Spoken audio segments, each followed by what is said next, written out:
ассалому алайкум дӯстони азиз, хуш омадед ба канали мошини фурӯшӣ. Ман ҳастам ранги ҳаравақта Рамазон. Аз ҳамин канал бо диққатар видеонаворо то охирша тамошо мекунем.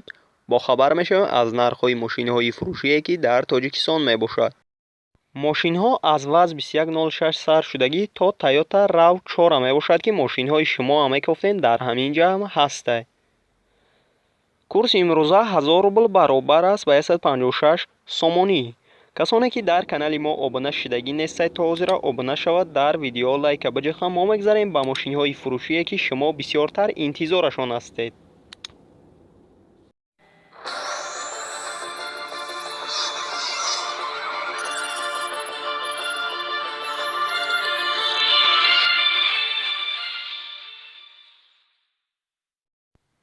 якум мошини фурӯшии мо мебошад Nissan Maxima ки соли бароишаш 1994 аст. дар ҳолати хуби техникӣ қарор дорад дар шаҳри Душанбе. объём мотораш 2.0 литрае ки сӯзишворӣ бензин газ аст. коробка передачи автоматикае. нархаш 18000 сомонӣ мебошад ки ба рубл бигардонем 115000 рубл мешавад. ранги мошин сафед аст, кузаш сидан. мошин дар ҳолати хуби техникӣ қарор дорад. 4 баллони нав дорад, гази евро 4 дорад.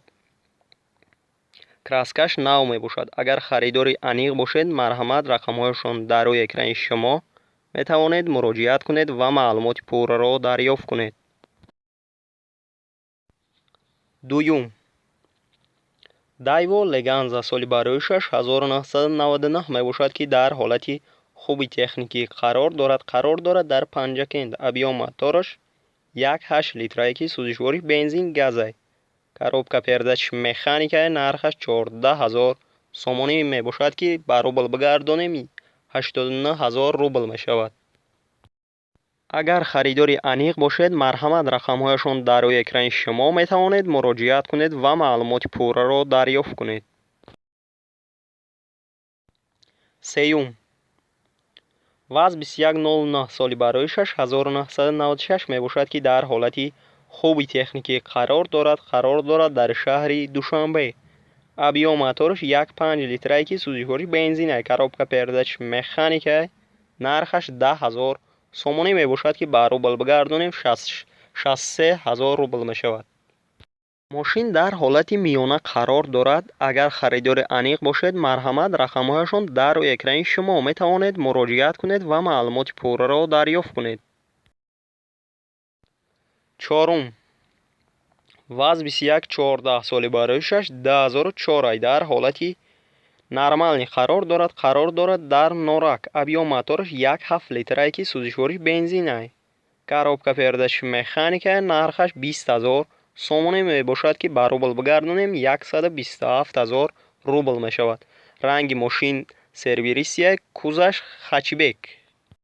мошина мотораш инжектор мебошад. дар ҳолати хуби техникӣ қарор дорад. агар харидори аниқ бошед, марҳамат, рақамҳояшон дар рӯи экрани шумо метавонед муроҷиат кунед ва маълумоти пурраро дарёфт кунед.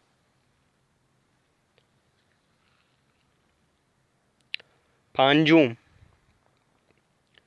Daewoo Lacetti соли бароишаш 2008 аст. дар ҳолати хуби техникӣ қарор дорад дар шаҳри Душанбе. объём мотораш 1.8 литр аст. сӯзишворӣ бензин газ аст. коробка передачи автоматикае. нархаш 40000 сомонӣ мебошад ки ба рубл бигардонем 255000 рубл мешавад. ранги мошин сафед аст, кузаш сидан мебошад. мошина мотораш Opel Zafira 1.8 аст. агар харидори аниқ бошед, марҳамат, рақамҳояшон дар рӯи экрани шумо метавонед муроҷиат кунед ва маълумоти пурраро дарёфт кунед. дӯстони азиз, шашум Hyundai Saliera соли бароишаш 2012 аст ки дар ҳолати беҳтарин қарор дорад дар шаҳри Хуҷанд.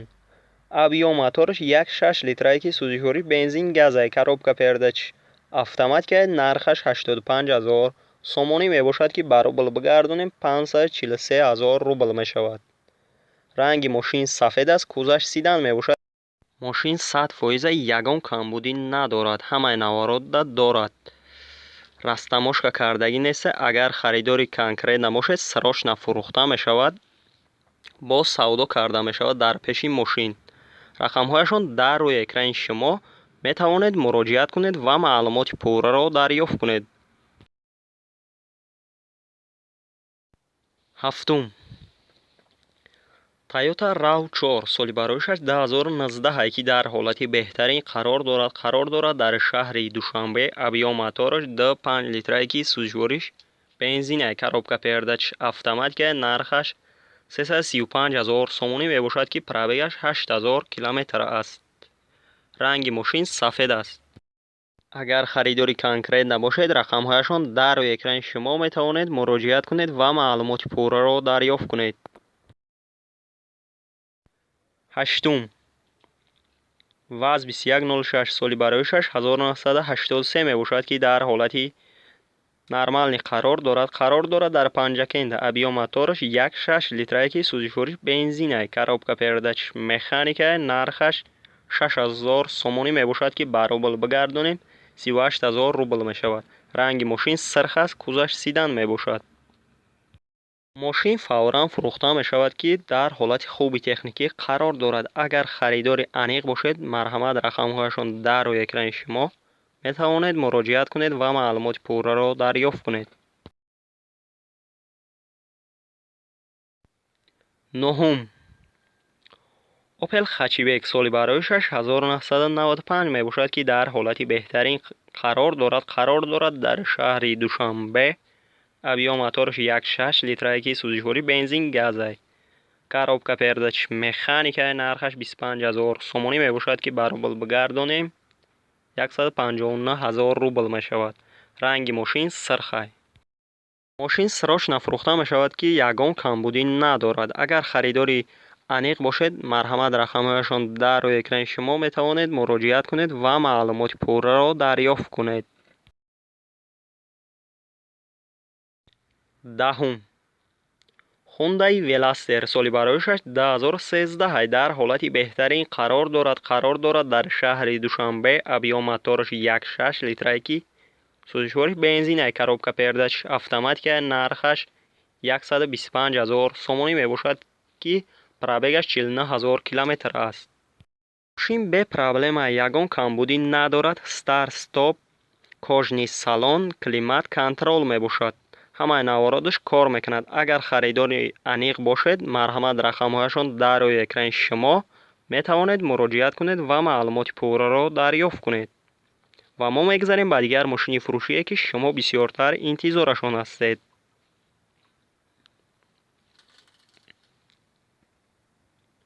11.